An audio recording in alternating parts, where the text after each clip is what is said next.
Otoritas rohani itu dimunculkan dari kekudusan. Takut akan Tuhan. Dan Anda akan melihat ya, kalau kita lama-lama kita ikut sama Tuhan demikian rupa, apa yang kita katakan itu terjadi. There is even power in what you say. Tuhan tidak memberikan otoritas kepada siapapun juga, tapi hanya kepada orang-orang yang lulus ujian, kepada orang-orang yang takut akan Tuhan. Seorang ayah yang belum hidupi imannya, tidak hidup dalam integritas. Ketika ayah tersebut mau memberikan advis kepada anaknya atau kepada putrinya tentang kehidupan rumah tangga, sedangkan papanya sendiri dulu menceraikan mamanya. Hidup tidak keruan, ganti-ganti dari satu perempuan, satu cewek ke cewek yang lain. You may say whatever you want to say. Anda tidak punya otoritas berbicara dalam rumah tangga anakmu.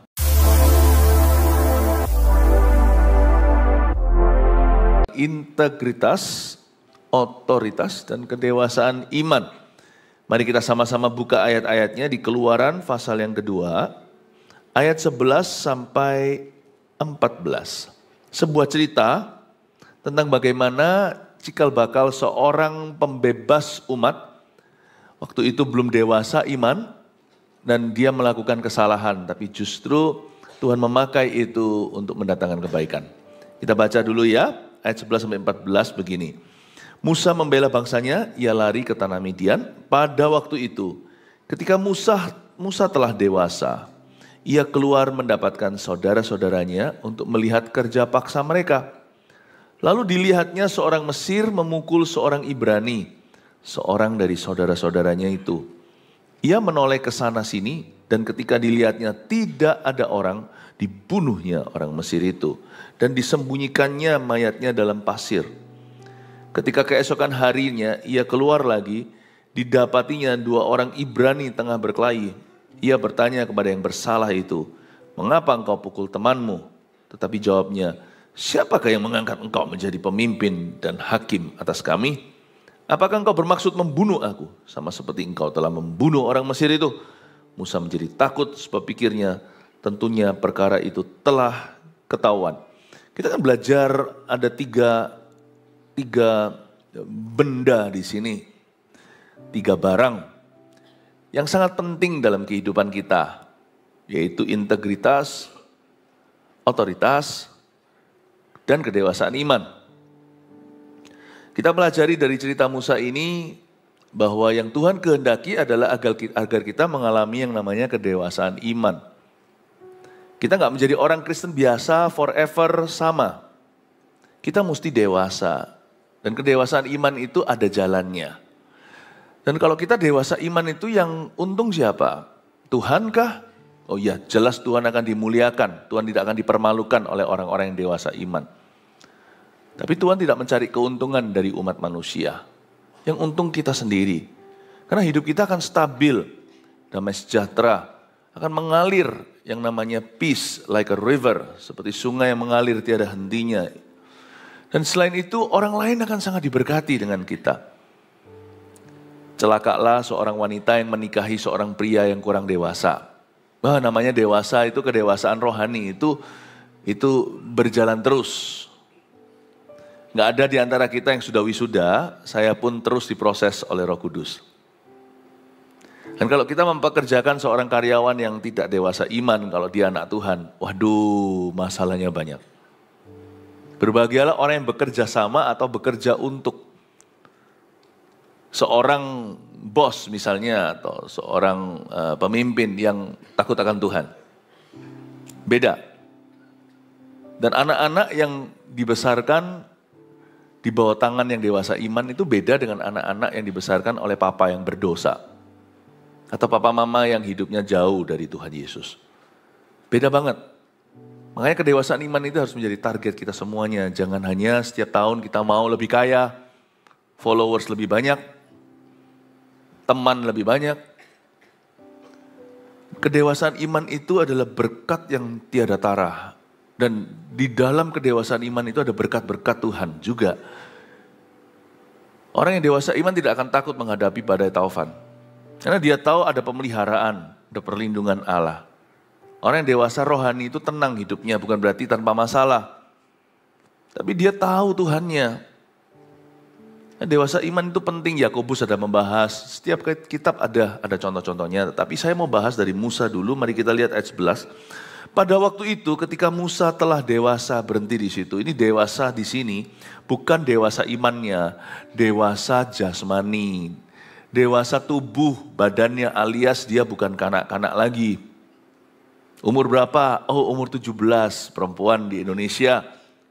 Ya, ada yang namanya ulang tahun Sweet 17, ada yang sederhana, ada yang mewah, tapi teman-temannya tahu hari itu dia sudah menjadi wanita dewasa. Laki-laki gak ada gitu-gituan, Sweet 17 pokoknya laki dituntut dewasa padahal lebih lamban.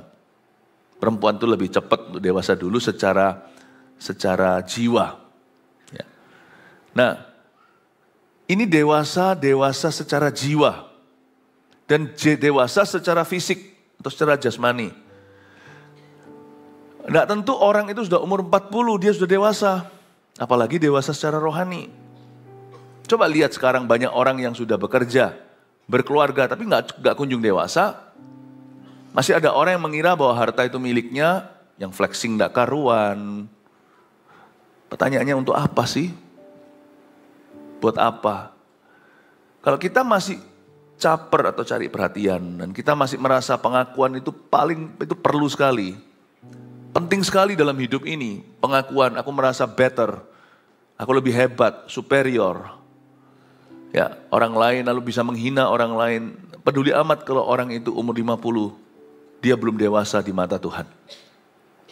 Kedewasaan iman itu nanti terlihat lewat kesalahan yang Musa buat. Ya, kita lihat pada waktu itu ketika Musa telah dewasa, ini bukan dewasa rohani, ia keluar mendapatkan saudara-saudaranya untuk melihat kerja paksa mereka. Jangan lupa Musa ini memang di grooming untuk jadi penerus Firaun. Musa waktu baby, ada satu cerita, dia diadopsi oleh putri Firaun ketika melihat bayi itu menangis di basket papirus. Kan dibiarkan floating atau mengambang di atas sungai Nil. Nah setelah itu Musa itu diadopsi, lalu diasuh oleh mamanya sendiri yang di-hire sebagai nanny atau di-hire sebagai suster. Jadi Musa ini sudah dididik dengan benar sebenarnya. Mamanya itu ajari kamu itu Yahudi. Kamu itu bukan orang Mesir, pakaianmu saja. Tapi dalamnya itu kamu itu Ibrani, kamu itu umat pilihan. Jadi Musa itu dari kecil sudah membangun solidaritas dengan orang-orang Israel. Dan dia tahu bahwa mereka ini bukanlah buruh kasar. Aku itu sama mereka itu sebangsa. Aku tuh serumpun. Jadi ada perasaan nasionalismenya. Saya kasih backgroundnya. Jadi Musa itu ketika setiap kali keluar situ itu melihat mereka dipecutin. Dia bayangkan tuh mamanya. Dia bayangkan tuh papanya. Dia bayangin itu kokonya. Ya, dia belum ketemu lah ya. Anggaplah sama kokonya. Si Harun sama Miriam itu nanti masih di episode sekian. Musa waktu setiap kali melihat mereka tuh disiksa, kerja paksa, dia tuh gak terima. Gini loh, orang yang gak dewasa rohani itu, dengan orang yang dewasa rohani, melihat hal yang sama di dunia ini. Adegan yang kita saksikan tuh sama, tapi responnya bisa beda. Anehnya, sama-sama melihat satu kejadian, yang satu menafsirkan, yang satu lagi menafsirkan dengan kekuatannya sendiri dan hikmat manusia, satu lagi menanti-nantikan Tuhan. Beda banget. Ada orang yang melihat masalahnya, tapi ada orang yang melihat potensi Allah bekerja.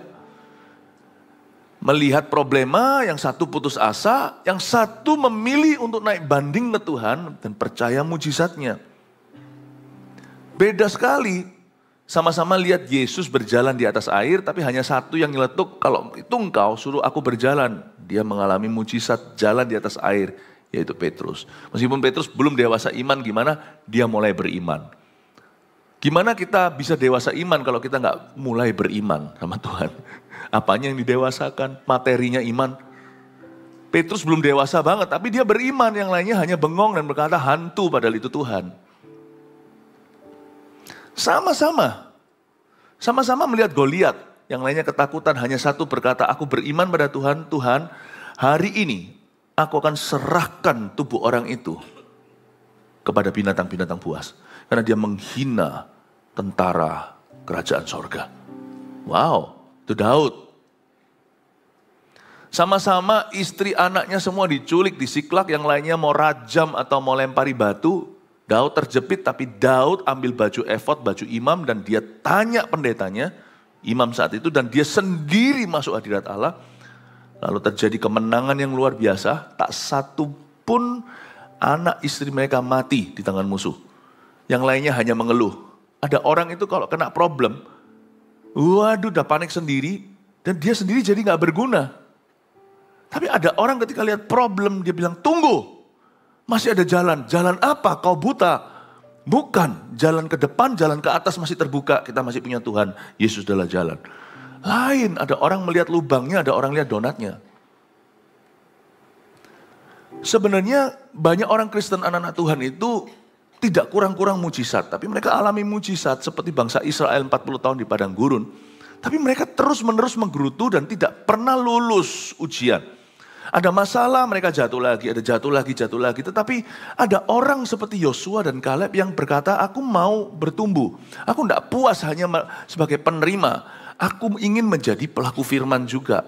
Bapak ibu saudara, orientasi kita datang ke gereja itu beda-beda. Ada yang datang hanya berkata, pray for me, I have a problem. Trust me, 40 years later, 40 tahun kemudian, you will say the same thing. Kita tetap akan mengatakan yang sama. Tapi ada orang berkata, yes I have a problem. Ya aku punya masalah. Tapi ketika dia datang ke gereja dia berkata, aku mau bertumbuh despite my problem, bahasa Inggrisnya. Apapun masalahku, aku mau bertumbuh. Dan aku tahu ketika aku bertumbuh, aku akan mengatasi masalahku. Bahkan kemungkinan besar, aku jadi lebih dari pemenang. Aku pun bisa membantu orang lain mengatasi masalahnya. Ada orang yang datang ke gereja atau datang ke Tuhan itu targetnya bulan. Karena dia mau mencapai bulan, tidak sampai, akhirnya hanya makan terang bulan. Tapi ada orang yang ingin menargetkan matahari, dia berakhir mendarat di bulan. Saya harap kita semua adalah orang yang menargetkan lebih tinggi. Aku mau jadi lebih dari pemenang. Lord, use me. Bukan hanya solve my problem. Bukan hanya selesaikan masalahku. But use me, oh Lord. Pakailah aku. Lucu, anehnya. Sesama orang-orang Kristen datang ke gereja, yang satu pelayanan, yang satu tidak. Dua-dua punya masalah. Tapi aneh waktu menghadapinya, yang satu ini jadi pasien terus. Yang satu juga jadi dokter, sekalipun dokter juga bisa sakit. Luar biasa loh. Luar biasa. Sama-sama toh bisa flu. Yang satu pasien melulu, tapi yang satu itu flu, tapi dia bisa buka preskripsi untuk orang lain dan dia tahu obat untuk dirinya. Dan saya bilang ini bukan dosa ya, berarti pelayanan bisa juga jadi pendosa, bukan, saya bilang tentang masalah. Which one are you? Sebenarnya kita ini unda-undi, masalah saya juga punya banyak masalah. Ya, tapi saya pikir-pikir lagi, saya angkat beban segitu untuk diriku sama angkat beban untuk orang lain sama beratnya kok. Kan Tuhan yang memberi kekuatan. Angkat beban orang lain sisan maka bebanku pun terasa lebih ringan. Saya dorong Anda untuk selalu punya iman lebih dalam Tuhan. Janganlah imanmu pas-pasan. Amin Bapak Ibu Saudara. Justru ya kalau kita fokus ke diri kita terus itu ya nanti ya. Justru selalu terasa sesuatu selalu salah. Orang yang fokus pada dirinya sendiri nanti selalu kerasa gatal sana gatal sini. Coba kalau Anda diam, tidak beraktivitas. Tiba-tiba telinga Anda seperti ingin digaruk. Tiba-tiba seperti tangan kanan Anda. Tiba-tiba seperti hidung Anda merasa seperti ada sesuatu yang gatal. Lalu Anda mulai rasa, aduh iya ya, kok sini encok ya. Tapi kalau Anda beraktivitas, Anda tidak terasa semuanya itu. Justru ada kekuatan dalam kedewasaan iman. Tapi kalau kita selalu merasa diri sebagai korban, dan kita tidak akan pernah mengalami kemenangan itu sesungguhnya. Ini adalah tahun kemenangan. Dan kemenangan tidak bisa terjadi langgeng dalam diri orang yang kekanak-kanakan. Harus dewasa itu rohaninya. Di gereja kita jelas sekali kok. Jenjang-jenjang kedewasaan rohani itu setelah seseorang itu dibaptis. Baptisan harus, itu pintu pertobatan. Kalau belum dibaptis, segera dibaptis. Nggak peduli kalau orang tersebut sudah sebelumnya majelis. Tapi kalau dia tidak pernah dibaptis, kita percaya baptisan selam, we are convinced. Itu conviction, keyakinan kita. Baptisan selam itu baptisan yang benar-benar sesuai dengan yang diajarkan oleh rasul-rasul. Kecuali kalau misalnya ada orang yang physically handicap ya, kalau cacat, sakit berat, ya nggak bisa. Paham, baptisan tidak menyelamatkan iman pada Tuhan. Tapi karena dia nggak bisa, kita mengerti. Tapi kalau yang tidak cacat badannya, come on lah, ayo cepetan basah, jangan setengah-setengah kering gitu atau kering apalagi. Setelah dibaptis, ikut ke CG. CG itu bukan persyaratan, CG itu berkat. Ikut untuk sebelum dapat nomor induk jemaat menjadi member di gereja ini ada jenjangnya, jenjang komitmen. Ikuti, itu semua berkat, berkat dari Tuhan, berkat pertumbuhan namanya. Lalu ikut My Spiritual Journey 1, satu kelas sekarang bisa dikebut dalam satu hari. Kita buat easy. Kalau kita bisa buat gampang, kenapa kita mempersulit? Bukan sebagai persyaratan, itu perlengkapan waktu Anda belajar. Oh, bagaimana putus dengan kutuk masa lalu. Gimana kita bisa punya self-image yang baik, bisa punya gambar diri yang sehat. Wow, tidak semua gereja kan memperhatikan sedalam itu jiwa dan roh jemaatnya. Kalau kita ada gitu, pakai itu fasilitas. Kedewasaan iman juga bisa kita grooming. Tapi tentunya kalau kita hanya mengikuti motion atau mengikuti semuanya itu sebagai keharusan, tapi tidak pernah dari hati kita itu rindu dipakai Tuhan, ya percuma mengikuti semuanya itu. Karena manusia juga bisa pura-pura. Kedewasaan rohani juga bisa diusahakan oleh gereja. Gereja yang tidak hanya menina bobokkan, jemaatnya datang lalu ditepuk-tepuk. Karena itu tantangan demi tantangan. Anda mau duduk menghadap manapun juga. Anda mau menghadap ke timur, barat, kemanapun juga di gereja kita, Anda akan ditantang untuk bertumbuh. Baik dari mimbar selalu akan ada firman yang ayo maju. Dalam sistemnya, dalam pelayanan, dalam rekrutmen, culture atau kebudayaan gereja ini adalah menumbuhkan. Kita tidak menerima stagnan atau jemaat yang hanya datang, hanya mau ibadah, tidak mau berbuat apa-apa. Kita tidak akan manjakan. Kita kasih jemaat itu mungkin masih belum tarafnya, dia mengerti, tapi kita akan buat dia mengerti. Kita akan memberi pengertian. Pertumbuhan itu bisa dari luar. Faktor gereja yang mendorong Anda. Tapi pertumbuhan itu terutama harus dari dalam kesadaran hati kita. Lord, aku sampai kapan mau jadi orang Kristen begini? Aku bosan. Aku mau melihat rencanamu lebih. Dan ketika Musa melihat kerja paksa itu, bukannya dia itu meresponi dengan benar, dilihatnya orang Mesir yang memukul seorang Ibrani itu, seorang dari saudara-saudaranya itu, lalu ia ayat 12, coba lihat ya. Ia menoleh ke sana sini, dan ketika dilihatnya tidak ada orang, dibunuhnya orang Mesir itu. Sekali lagi, bukannya Musa itu meresponi dengan benar ketika melihat sebuah permasalahan, dia malah justru main hakim sendiri. Orang itu kalau rohnya itu masih kerdil, maka dagingnya itu yang tinggi. Orang itu kalau rohnya lemah, dagingnya yang berkuasa.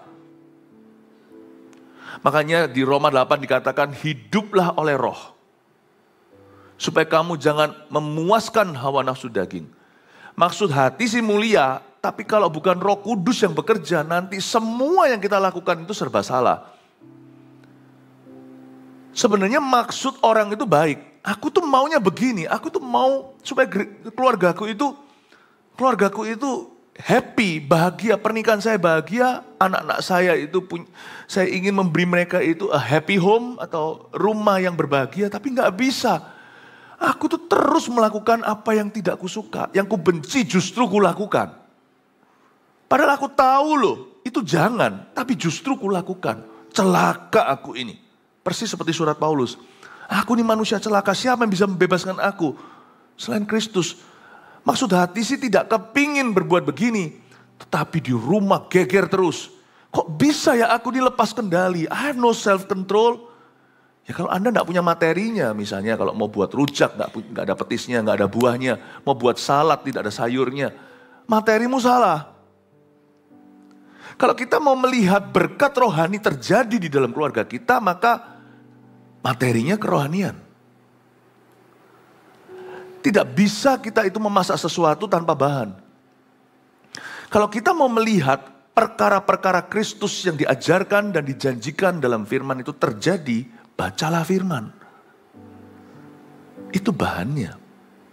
Kalau enggak ya, hanya positive thinking doang atau hanya berpikiran positif dan hanya bondo orang Surabaya atau bermodalkan tekad. Kita itu mau menciptakan keluarga yang penuh dengan kasih, sukacita, dan damai sejahtera, tapi tidak melibatkan Roh Kudus di dalamnya, sedangkan tiga hal yang tadi saya sebutkan itu semua adalah buah roh. Nggak mungkin nanti justru daging yang bertata dan setan yang berkuasa. Maksud hati aku ingin mengasihi, malah justru berakhir kekerasan dalam rumah tangga. Bisa ya?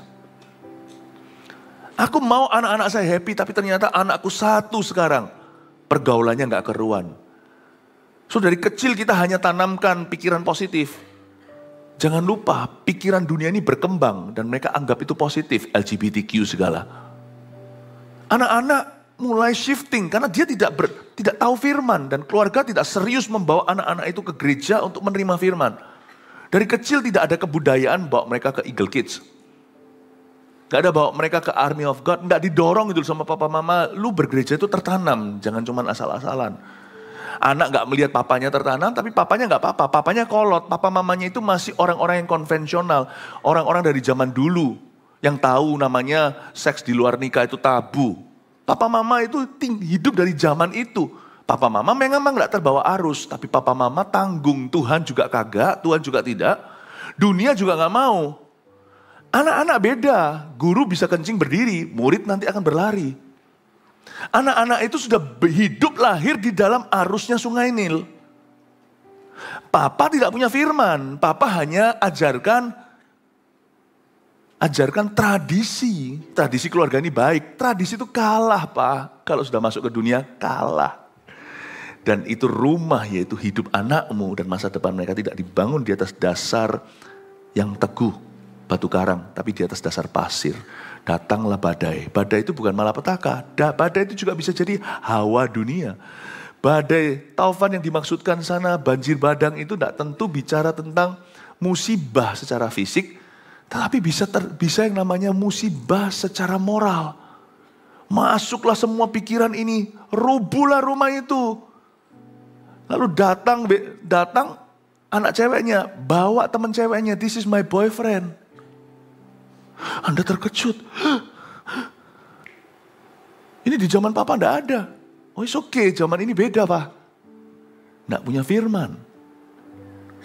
Enggak punya firman itu musiman kebenaran.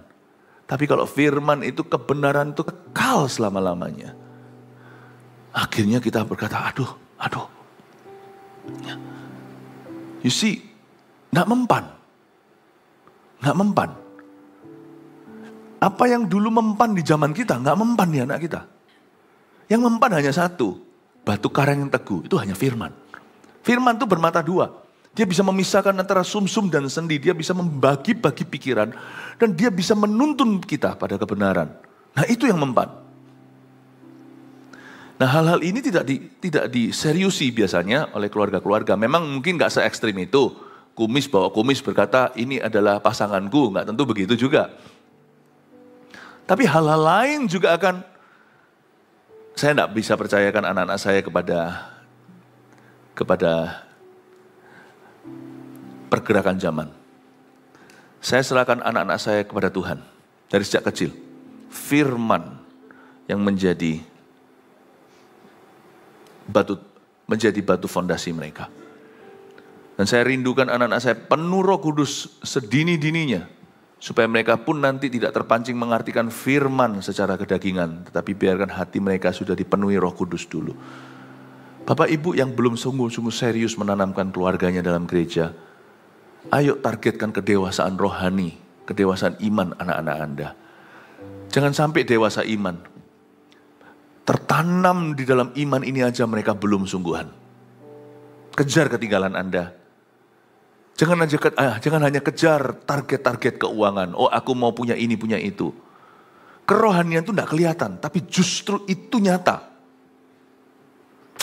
Kalau gini kan gampang ya, rohani itu kan hanya teori. Not really. Coba bayangkan kalau, seperti saya katakan tadi. Kalau seorang ayah tidak takut akan Tuhan, itu beda banget secara nyata, bukan teori. Secara fakta, secara realita, secara praktek, akan beda banget. Apa yang Anda terima dalam hadirat Allah, itu bukan sifatnya maya. Meskipun itu dalam roh dan kebenaran, itu mempengaruhi segala sesuatu yang fisik di hidupmu. Sebab seorang pria yang takut akan Tuhan tidak akan main tangan dan tampar istrinya. Misalnya, yang ini ilustrasi yang ekstrim. Itu nyata kan, ditampar itu kan terasa kan secara jasmani, sakit kan. Bisa pergi ke UGD itu. Ternyata kerohanian itu bisa menghentikan tangan daripada melakukan kekerasan terhadap keluarganya sendiri. Tangan yang sama itu, rohnya beda, yang satu buat pukul, yang satu buat elus, yang satu buat ngangkat. Jangan pernah berkata kerohanian itu teori. Jangan pernah. Kerohanian itu tangible, itu nyata. Ada tidak adanya di dalam kehidupan kita, anak cucu kita, keluarga kita, dunia kerja kita. Baru Rabu kemarin saya khotbah di saat teduh bersama. Bekerja itu rohani. Itu beda nanti dalam performa. Orang yang merasa bekerja itu pengabdian pada Tuhan, atau orang yang merasa bekerja itu hanya supaya dapat paycheck. Dan kalau bisa korupsi, paycheckku jadi lebih gede. Bonus-bonus yang kuusahakan sendiri. Itu nanti akan beda di performa orang itu. Males atau rajin. Jujur atau tidak bisa dipercaya. Kerohanian itu bukan teori. Itu akan membedakan antara seorang pekerja yang bisa dipercaya dan sangat-sangat efektif dalam dunia kerjanya. Atau pekerja yang tidak bisa dipercaya dan merugikan perusahaannya. You see? Spirituality is not theory. Bukan teori. Kedewasaan iman itu nyata nanti kelihatan cara orang bekerja. Itu kelihatan sekali. Kerohanian itu punya direct efek secara langsung, dia punya efek samping. Dan itu semuanya nyata benar. Saya ingin Anda untuk mengerti bahwa kerohanian itu berkat dalam Tuhan. Dan Anda mesti harus membangun your spiritual life. Kehidupan rohanimu harus kau bangun. Kehidupan rohani keluargamu harus kau bangun. Saya cuma bayangkan kalau saya tidak membangun kerohanian saya hari ini, saya tidak menurut sama Tuhan. Tentunya ada banyak hal secara jasmani, segala hal secara emosi, secara relationally atau secara hubungan dalam hidupku akan benar-benar berbeda. Apa yang kita alami sekarang itu akan sangat beda dalam keluarga saya dan dalam apa yang saya kerjakan. I thank God for my spiritual life. Aku bersyukur untuk kehidupan rohaniku. Karena itu kalau kita datang ke gereja, kita harus siapkan hati sungguh-sungguh. Itu beda banget apa yang kita terima atau kita tidak menerimanya. Bagaimana cara kita menerimanya, asal-asalan kah, itu membedakan benar. Masalahnya kalau di dalam dunia sekolah, duduk di bangku pendidikan, seorang anak muda, anak kecil mendengarkan pelajaran dengan tidak, itu nanti efek juga ke kocek papa mamanya. Maksudnya gimana? Ada anak yang memang perlu les-lesan, bukan karena memang dia mau lebih mahir, tapi memang karena sekedar tidak mendengarkan di sekolah. Jadi akhirnya itu ngefek ke ekonomi. Les itu kan bayar. Itu bayar bukan untuk sesuatu yang maju, tapi untuk mundur ke belakang, untuk mengejar ketinggalan. Karena apa? Karena selama pelajaran tidak serius mendengarkan. Nah, kalau kita mendengarkan, memperhatikan pelajaran or not atau tidak, itu nanti beda di hasil akhirnya, yaitu ujian kita alias IPK. Ya, GPA kita lah, atau nilai kita. Nah, masalahnya kalau kita datang ke gereja itu bedanya bukan di nilai kita, karena kita dinilai siapa. Tapi akan beda di kehidupan kita. Kalau sekolah itu beda di angka, kalau di dalam hadirat Allah itu beda nanti dalam kehidupan nyata. It will be different, I assure you. It will be different. Bagaimana caranya kita itu mempersiapkan korban kita tiap pagi waktu kita masuk hadirat Tuhan, saat-saat teduh pribadi, waktu kita berdoa dengan tidak, it will be different. Akan berbeda. Saya akan mulai masuk ke integritas, yaitu ketika tak sepasang mata melihat kita. Mari kita lihat sekarang ayat 12 sekali lagi. Ini yang Musa lakukan sebelum membunuh orang Mesir itu. Ia menoleh ke sana sini. Nah, ini yang disebut orang di Surabaya gerusah-gerusuh. Anda tahu bahwa Anda sedang melakukan sesuatu yang tidak baik dan hati nuranimu tertuduh ketika sebelum melakukan sesuatu, kita menoleh dulu kiri kanan ada orang enggak? Ini adalah pratanda, ini sudah jelas sekali sebagai bukti, harusnya Musa berhenti di sana. Ketika nuranimu menuduhmu, stop. Don't do it. Ketika dia menoleh ke sana sini, sambil memastikan bahwa tidak ada seorang pun melihatnya. Lalu ketika dia rasa sudah aman, dia mulai beraksi dan lakukan rencananya. Alias dia bunuh orang Mesir itu, lalu masih bisa cover up lagi. Menghilangkan semua bukti, di TKP tempat kejadian, disembunyikan mayatnya di dalam pasir. Tanda seorang yang hatinya bermasalah adalah apapun yang dia lakukan selalu. Orang kalau pacaran ya, kalau mulai lihat tidak ada orang dulu baru. Hati-hati kalau Anda mencintai kehidupanmu anak muda atau beritahu sama anaknya, kalau anak Anda mencintai masa depannya, jangan lanjutkan. Ketika suasana mencekam, ada orang nggak? Nggak ada orang, aman. Nah itu bahaya. Karena kita dipanggil oleh Tuhan, 1 Yohanes untuk hidup di dalam terang. Di dalam terang tidak ada pertukaran bayangan. Kita hanya lihat ada orang nggak itu kalau kita privacy, bukan dosa. Ya. Mandi itu harus mandiri, mandi sendiri. Ya kan? Kalau kita melakukan hal-hal yang merupakan privasi kita, itu hak kita. Tapi kalau segala keputusan yang lain dalam hidup ini, tidak boleh kita gerusah-gerusuh. Ketika seorang suami memastikan istrinya nggak tahu uangnya dipakai untuk apa, lalu dia judi. Atau bukan hanya berjudi, kadang-kadang judi yang asli, tapi kadang-kadang juga ada yang namanya gambling di dalam bisnis. Spekulasi. Orang bilang, ini sangat-sangat menguntungkan. Titipkan uang doang, nanti bisa baliknya sekian. Wow. Dia tahu kalau ngomong sama istrinya, istriku ini cerewet. Kalau ngomong tuh pasti dia nggak setuju. Tapi ini bagus ini, kapan lagi? Lebih untung kalau tanya istri, karena istri bisa memberikan common sense. Kadang-kadang laki-laki hanya terpikirkan keuntungan yang dijanjikan. Padahal loh, sebelum transfer, orang itu cuma lewat WA. Juga nggak tahu tuh siapa. Cuma lewat WA, menjanjikan ini, kau kerjasama, kirimkan uang, lalu habis itu nanti aku kembalikan sekian. Wow, dia nggak mau ke istrinya, karena di hatinya dia tahu, istriku pasti nggak setuju. Nah kok lanjut loh. Kok lanjut, transfer lah 100 juta. Nggak usah, mungkin nggak 100 juta lah, 50 juta gitu. Transfer dulu pertama. Cuma lewat WA, lewat telepon. Padahal kita itu sudah harusnya ngerti itu tanda tanya, itu abu-abu. Hulu hilirnya kita nggak tahu. Tapi kita itu sudah kena hook. Seperti ikan kena pancingan. Sudah kena cocok. Kenapa? Wih, sekian nih kembalinya. Aku kasih sekian balik, sekian nih. Sampai kapanpun ya, dunia akan selalu kena. Tapi saya doa yang gini-ginian, jemaat kita nggak kena. Kenapa? Jemaat kita nggak ada yang seperti Musa. Lihat kiri kanan dulu. Nggak ada orang, istri nggak tahu, oke, transfer. Nggak ada yang gitu. Kalau kita smart, semua berkat Tuhan itu di dalam terang. Nggak ada yang di dalam gerusa-gerusu seperti ini, itu nggak ada berkat Tuhan. Ingatlah, kalau sampai pun uangmu seperti dijanjikan, dikembalikan dengan heran, itu nanti pancingan hook lebih besar. Tunggu jadi bunyi miliar dan orang itu jauh.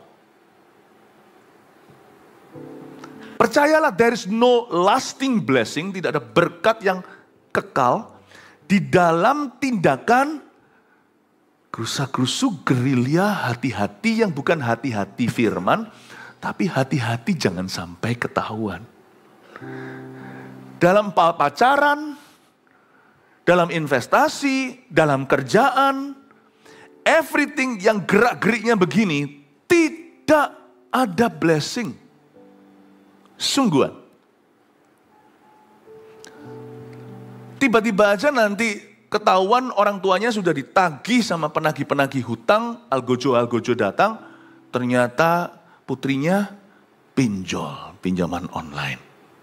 Nggak ada yang tahu, tiba-tiba boroknya keluar. Saya sih punya prinsip, hidup ini terlalu berharga dan terlalu singkat. Everything I do, I have nothing to hide. Saya tidak, nothing to hide itu artinya saya tidak perlu menyembunyikan apa-apa kok. Kalau kita itu beres, kita tidak takut siapa-siapa. Nothing to hide mentality atau mentalitas tidak peduli kalau orang lain melihat. Saya nggak takut kok, saya apa adanya. Apa adanya bukan berarti bodoh. Jalan di tempat sendirian, pulang ke rumah harus jalan, lalu berkata, kamu tahu enggak di dompetku ada 1 juta. Itu namanya orang minta dirampok, itu kebodohan. Apa adanya itu artinya, aku tuh enggak hidup di dalam perasaan malu, tertuduh, dan takut ketahuan, nanti kalau ketahuan matilah aku. Saya enggak hidup dalam konteks seperti itu, baik dalam pelayanan, di dalam pernikahan, dengan keluarga saya, I have nothing to hide. Enak hidup kayak gitu itu. Memang kita nggak dijanjiin cepat. Segala sesuatu dapat. Karena orang yang biasanya begitu, itu bisa melakukan kejahatan di tempat yang gelap. Mereka bisa mendapatkan sesuatu yang besar mungkin. Tapi saya nggak mau kehidupan seperti itu. Saya nggak mau. Saya mau kehidupan saya itu damai sejahtera. Damai dengan Tuhan, damai dengan diri sendiri, damai dengan orang lain. Di sini kita pelajari sesuatu bahwa integritas selalu bermula dari tempat tersembunyi. Dan kita tidak takut malu. Kalau Musa mulai menoleh ke kanan kiri dan dilihat tidak ada orang, lalu dia bunuh. Bapak Ibu, itu bukan integriti. Itu namanya sembunyi-sembunyi. Integritas itu selalu dimulai di tempat tersembunyi. Saya berdoa supaya hari-hari ke depan tidak ada dosa yang kita sembunyikan ya. Coba lihat ya. Kalau orang mau ngisep sesuatu, nepi dulu kan. Misalnya kalau orang itu pelayanan dalam gereja, ya gereja kita nggak ada puji Tuhan. Orang mau miras, kan juga atau mau rokok, atau vaping dan sebagainya. Kalau dia adalah pelayan gereja, coba lihat nanti dia akan minggir dulu, ngisep di ujung sana. Dan kalau ketahuan orang, shalom. Ini tindakan ini aja sudah menunjukkan bahwa Anda tidak hidup di dalam integritas. Bahwa di dalam dirimu masih ada pertukaran bayangan. Sebab kalau kita merasa begini di tengah-tengah gereja ibadah tidak dibenarkan, apa kebenaranmu mengisap di ujung jalan? Hidup itu harus terus terang di hadapan Roh Kudus. Terus terang hingga engkau terang terus. Ya kan? Merek kali itu. Paham maksud saya Bapak Ibu? Jangan hidup seperti itu. Mari kita berdoa hari-hari ke depan. Kita punya satu kebudayaan dalam hidup kita. Ini kebudayaan kita adalah kebudayaan kerohanian kita. I will not hide a sin. Aku tidak akan menyembunyikan suatu dosa atau kebiasaan buruk. Apa-apa. Aku jadikan itu goal pribadiku, aku tidak mau menyimpan dosa. There is no hidden sin in me. Tidak ada dosa yang tersembunyi di dalam diriku. Amin Bapak Ibu. Nah ini juga memberi kita langkah praktis. Integritas itu bukan berarti sempurna, orang sempurna. Integritas itu bisa dimulai dari orang berdosa. Kalau Anda dan saya butuh bantuan, ngomong dong. Jangan panggil seseorang yang penggosip. Apalagi pemfitnah. Panggil orang-orang yang lebih dewasa rohani, jikalau bukan mereka yang sudah sungguh-sungguh dewasa rohani, minimal yang lebih dewasa rohani dari Anda. Datang dan minta tolong, help me, aku itu punya satu kecanduan. Saya punya masalah dengan addiction. Doakan aku, pasti akan dibantu. Sebab kerohanian itu dimulai dengan pertobatan yang sejati. Dan tidak bisa kita bertobat kalau masih kita di dalam remang-remang. Kita harus membawanya ke terang. Ke terang bukan berarti kebodohan, beritahu semua orang. Bukan, nanti jadi masalah. Tapi beritahu kepada orang-orang yang tepat, yang kau tahu bisa menolongmu. Dan orang-orang yang rohani. Bukan yang nampaknya rohani. Kan ada orang-orang yang nampaknya beribadah tapi tidak bisa mengekang mulutnya. Itu tipe orang yang kelihatannya seorang pelayan tetapi gosipnya jalan. Orang yang tidak bisa jaga rahasia orang. Orang itu tidak rohani sama sekali. Janganlah berilah dirimu, janganlah ditipu. Salah satu tanda orang itu sungguh-sungguh rohani itu dia bisa jaga rahasia. Cuman orang yang rohani juga nggak bisa dibodohi. Aku mau beritahu kamu ya, kamu janji nggak ngasih orang, belum diberitahu kok mau janji. Itu sama dengan orang disuruh ngasih money, padahal belum ada produknya. Kasih uang dulu ya, baru tak kasih nanti produknya. Ya janganlah, aku mau lihat dulu produknya. Kalau itu layak, ku bayar. Bahkan tidak hanya ku bayar pas-pasan, kalau aku happy, tak bayar sekalian tipsnya. Orang rohani tidak akan bisa dibodohi, jadi jangan sampai kalau Anda suatu hari ditantang seseorang, aku mau beritahu kamu sesuatu ya, tapi kamu janji nak ngomong sama siapa-siapa. Saya biasanya gitu langsung tidak mempan. Saya bilang, tunggu. Saya tidak bisa memberimu janji asli ataupun janji palsu. Saya tunggu dulu apa yang kamu mau sampaikan. Nah, kalau Anda mau nyampaikan ini, Anda sudah doa dulu dan mikir baik-baik, dan Anda rasa bahwa saya berhak tahu atau saya bisa membantu. If you trust me enough, kalau Anda bisa mempercayai profil saya, portfolio saya, karakter saya, resume saya secara rohani, artinya Anda bisa mempercayai histori saya, sejarah saya, dan Anda tidak perlu khawatir, berita yang saya terima ini izinkan saya cerna dulu, nanti saya beritahu apakah ini saya akan simpan sendiri dan doakan, atau saya akan salurkan, atau saya akan arahkan Anda ke spesialisasinya. Anda tidak boleh skakmat saya di depan. Dan kalau tapi Anda rasa, Philip ini kalau tak beritahu apa ini nanti aku takutnya nanti justru tidak keruan. Oh iya, kalau Anda merasa saya tidak layak terima berita ini, simpan. Saya juga tidak perlu tahu, saya tidak perlu dengar. Paham ya? Saya tidak mau disumpah orang di depan. Kan dia yang butuh bukan saya. Kalau Anda tidak percaya sama saya, mending simpan berita ini, toh saya tidak perlu tahu. It's okay. Jangan jadi orang yang kepo, mau tahu selalu. Apa. Lebih banyak rahasia itu lebih banyak dituntut Allah. Hidup itu paling enak itu kayak anak kecil tidak tahu apa-apa. Tapi kan nggak bisa, orang mencari Anda. Kalau Anda dewasa rohani, orang cari.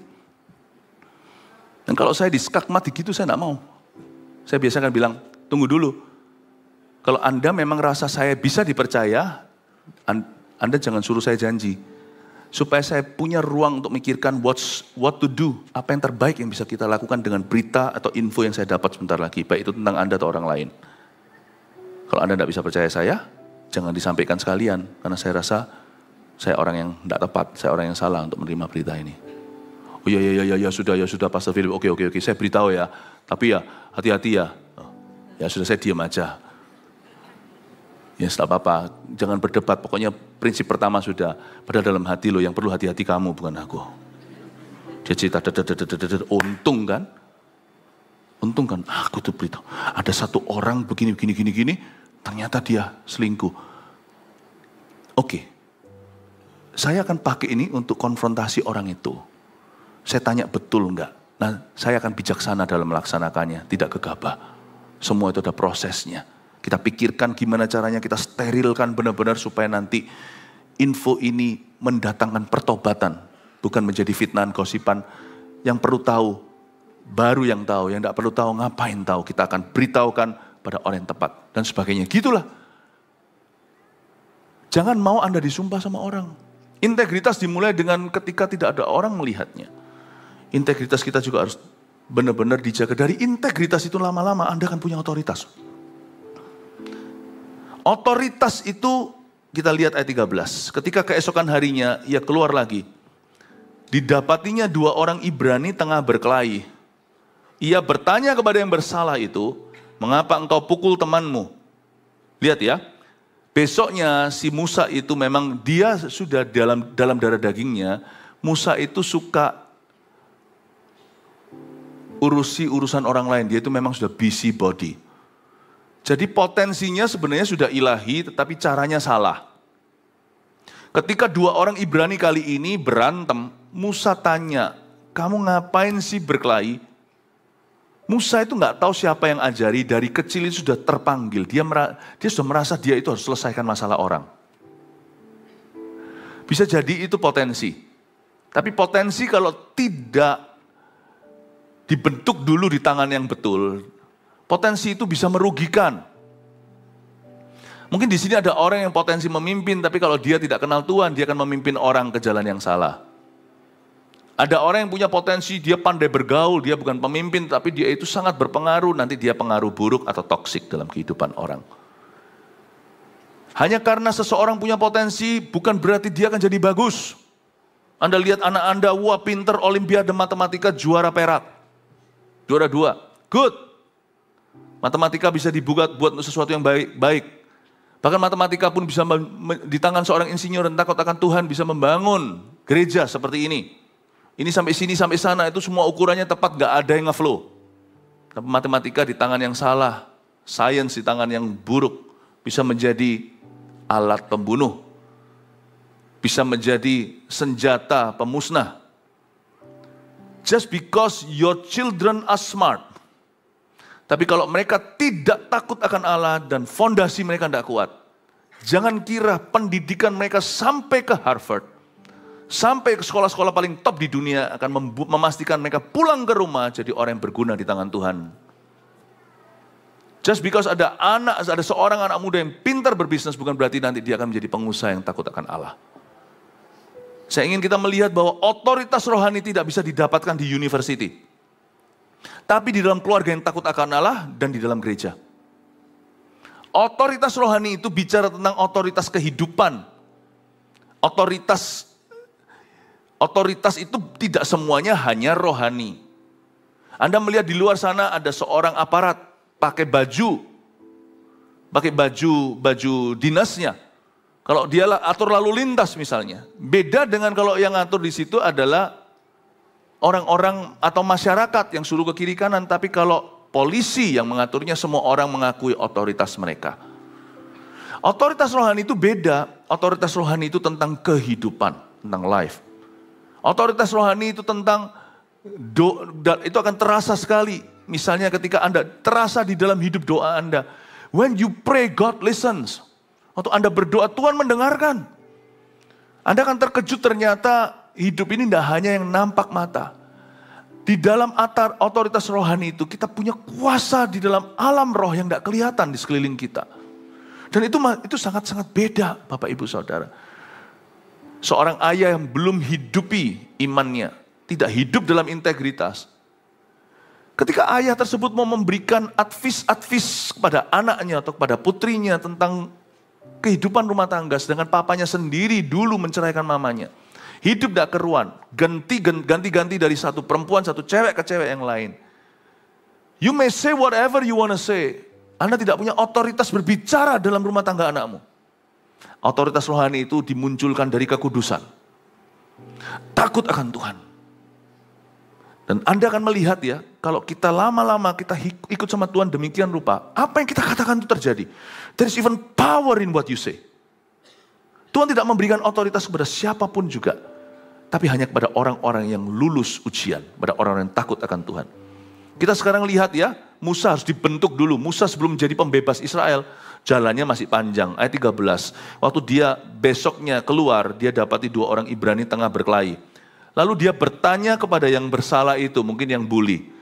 Lucunya, yang bersalah justru lebih vokal. Mengapa engkau pukul temanmu itu? Musa tanya, tapi jawabnya ayat 14, siapa yang angkat kamu jadi pemimpin dan hakim atas kami?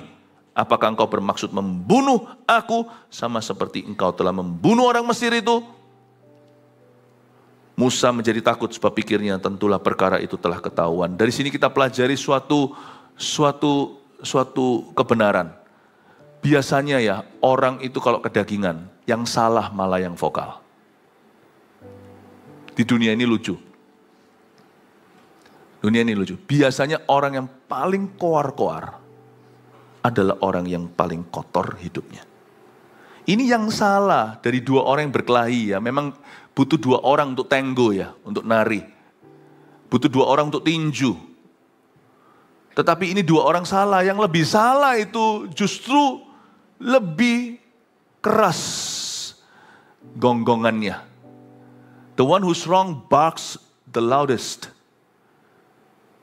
Siapa yang angkat kamu jadi pemimpin dan hakim atas kami? Hah? Luar biasa. Makanya itu saya tidak mudah percaya dengan apapun juga yang beredar di media. Semua itu saya akan uji dulu. Kalau memang kita mau menguji sesuatu itu langsung uji ke sumbernya. Siapa yang berkata-kata ini? Kita harus tahu dulu. What right do you have to say about another human being? Untuk bicara tentang orang lain. Seorang manusia yang mungkin hidupnya gak tentu benar, tapi mungkin lebih benar dari orang itu yang, who is this? Ini akun apa ini? Siapa ini? Ya kita sih gak kengangguran untuk cek satu persatu. Tetapi kalau kita mau mikir ya, hari-hari ini banyak orang itu dengan mudahnya forward sesuatu yang gak tentu. Mikir dulu yang kau forwardkan layak gak kau forwardkan? Bukan beritanya. Siapa itu yang mencipta berita? Siapa orang itu? Saya sih tidak mau jadi hambanya siapa-siapa. Tidak mau jadi hambanya manusia. Saya tidak mau ditunggangi sama siapa-siapa. Kita harus belajar smart hari-hari ini. Siapa yang mengangkat engkau menjadi pemimpin atas dan hakim atas kami? Justru yang salah yang berkata begini.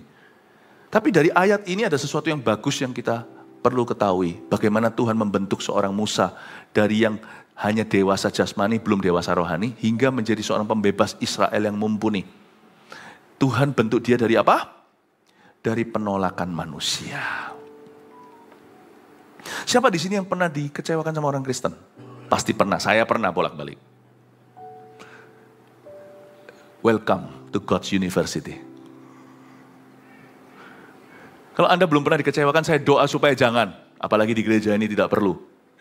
Saya selalu bilang gini, kalau orang pernah dikecewakan sama pendeta, orang itu, kalau dia lulus ya, kalau dia jadi kepahitan ya berarti dia drop out. Kalau dia kepahitan, justru berarti dia turun kelas. Tapi kalau dia bisa mengatasi itu, dan tetap manis jiwanya, tapi hatinya sekarang bijaksana, tahu bedanya. Tapi kalau orang itu tidak menjadi produk trauma, dan membuat itu semua pengalaman pahitnya tersebut, dikecewakan hamba Tuhan, itu membuat rasa pahitnya itu, pengalaman pahitnya itu maksudnya menjadi suatu batu loncatan atau batu tumpuan, bukan batu sandungan, sekalipun orang lain menyandungnya dan tidak main-main yang menyandungnya itu harusnya rohaniawan. Tapi kalau itu menjadi batu tumpuan, maka saya sebut orang itu baru saja dapat S1 dari Roh Kudus. Tapi kalau orang tidak pernah dikecewakan oleh hamba Tuhan, karena memang tidak ada hamba Tuhan seperti itu di sekelilingnya, di gerejanya, nggak usah kita cari. Di gereja kita, saya doa supaya Anda semua tidak pernah dikecewakan dan tidak perlu melalui jalan trauma, katakan amin. Dan kalau kita selalu jalan di jalan yang baik, lalu hamba-hamba Tuhan sekeliling kita juga hamba-hamba Tuhan yang baik, orang-orang Kristen di sekeliling kita juga orang Kristen yang baik, janganlah saling menjatuhkan, janganlah saling menggigit dan membinasakan. Lalu Anda tumbuh dewasa di gereja yang sehat, tidak pernah dikecewakan oleh figur hamba Tuhan. Saya sebut Anda barusan dapat S3 dari Roh Kudus. Tanpa trauma. Tapi kalau jaga-jaga jikalau ada di antara kita yang pernah dikecewakan oleh seorang anak Tuhan, orang Kristen lah maksudnya, apalagi oleh hamba-hamba Tuhan, welcome to God's University.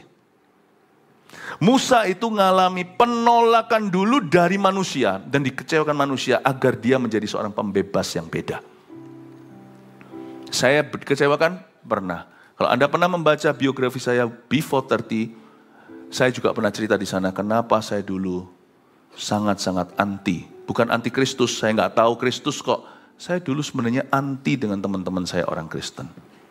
Why that? Kita semua pernah mengalami satu dua hal. Tapi saya mengucap syukur pada Tuhan, itu melatih saya sebelum saya menjadi saya hari ini.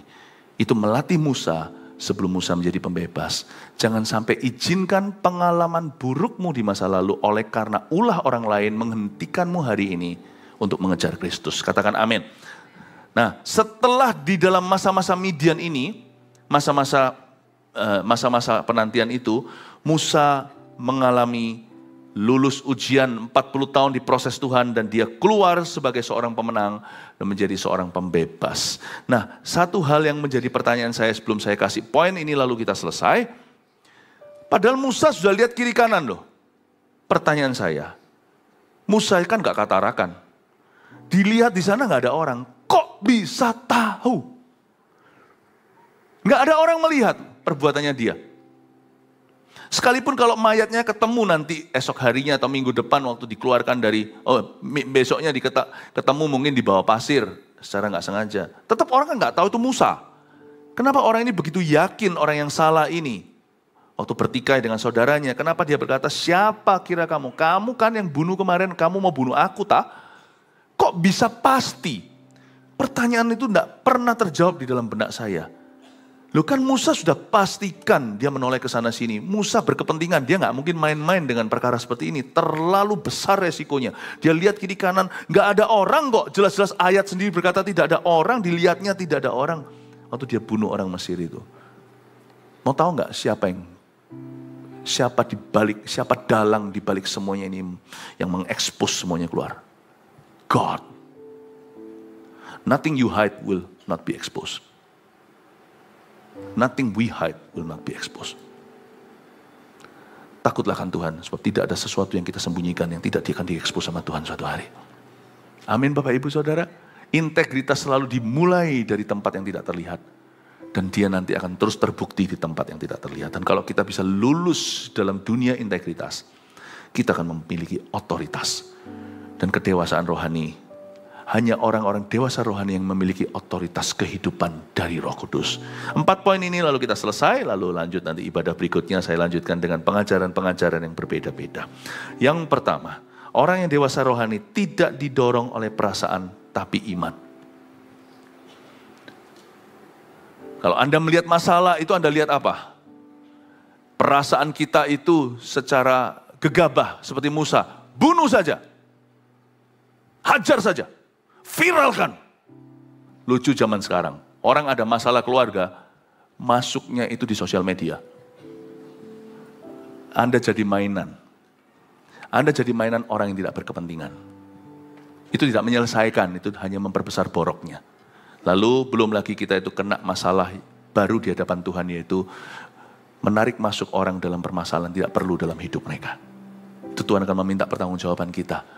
Orang yang dewasa rohani tidak akan gegabah, dia tidak didorong oleh impulsif, kompulsif, tidak didorong dengan sesuatu yang sifatnya, pokoknya aku ngerasa gini, mau apa? Tidak begitu, tapi dia akan tahan diri. Lord, what would you like me to do? Apa yang harus kulakukan? Itu iman. 2, integritas dibentuk dan teruji saat tak seorang pun melihat kita. Ini dia. 3, ditolak dan dikecewakan manusia adalah bagian dari pendewasaan. Welcome to God's University. Kalau belum dikecewakan, puji Tuhan, berarti Tuhan sedang memprosesmu ke S3. Dan kalau di sini belum ada hamba Tuhan atau anak-anak Tuhan yang mengecewakan satu dengan yang lainnya, pertahankan. Jangan, tugas kita bukan membentuk mereka, tugas kita mengasihi mereka. Nanti mereka akan dibentuk oleh Tuhan sendiri dalam kehidupan. Janganlah jadi salibnya orang lain. 4, otoritas Tuhan diberikan kepada mereka yang lulus ujian iman. Ada otoritas kehidupan, ya. Difoto semuanya. Puji nama Tuhan, silakan, ya. Praise the Lord, ya. Yang diberkati Tuhan katakan amin. God bless you. Mari kita semua bangkit berdiri. Puji Tuhan. Mari kita berikan tepuk tangan untuk Tuhan Yesus. So, memberikan altar call ke depan. Orang-orang yang masih menyimpan kepahitan. Bagaimana kita tahu kalau kita masih menyimpan kepahitan? Kalau kita masih mengucapkan hal-hal itu terus. Kalau kita masih terus membicarakan hal-hal itu yang sudah di belakang kita. Kepahitan itu bisa sama suaminya sendiri, istrinya, anaknya, orang tuanya, bisa dalam keluarga. Tapi kepahitan juga bisa dari orang-orang Kristen sendiri. Atau bahkan jikalau Anda pernah dikecewakan oleh figur hamba Tuhan pun atau oleh gereja, saya rasa perlu Anda selesaikan. Dan tentunya kepahitan juga bisalah sama orang-orang siapapun di dunia ini. Tapi kadang-kadang kita bisa mengerti sendiri, itu orang-orang kan tidak kenal Tuhan. Tapi kita yang tidak bisa toleransi adalah, kita tidak bisa ngerti adalah, kan sana adalah pelayan Tuhan gitu misalnya. Jangan bicarakan hal-hal itu terus. Jangan bincangkan itu. Sekalipun Anda masuk ke gereja baru misalnya, Anda cerita-cerita gitu segalanya, kita yang mendengarkan pun juga jangan entertain. Sudah, kamu harus selesaikan. Tujuannya bukan untuk, kalau kita masih membicarakan hal-hal itu, kita tidak bisa maju nanti. Iman kita itu akan stagnan. Tidak bisa dewasa, malah justru mundur. Baik itu sama keluarga sendiri, orang lain, atau sama orang Kristen atau hamba Tuhan. Kalau Anda masih menyimpan sesuatu, kita tidak akan hakimi, kita akan berdoa. Rumahku disebut rumah doa, kata Tuhan. Kalau Anda maju ke depan nanti ini langkah iman, Anda letakkan semua sampah di depan, nanti kami sapu bersih oleh pendoa di sini. Setelah itu waktu Anda kembali ke tempat duduk, mulai hari ini Anda bebas. Dan Anda tidak perlu membincangkan hal-hal itu lagi. Ayo move on, maju dan gapai apa yang Tuhan taruh di depanmu. Lewat gereja ini, di dalam hidupmu saat ini. Ya, kita tidak akan menghakimi, artinya Anda tidak usah malu. Kita akan sama-sama berdoa nanti. Roh Kudus akan berdoa lewat gereja ini. Waktu kita berbahasa lidah bersama-sama. Itu nanti Roh Kudus akan bekerja dengan dahsyat dalam kehidupan Anda. Coba lihat mulai hari ini. Anda akan bertumbuh secara dahsyat. Kalau itu Anda, majulah ke depan.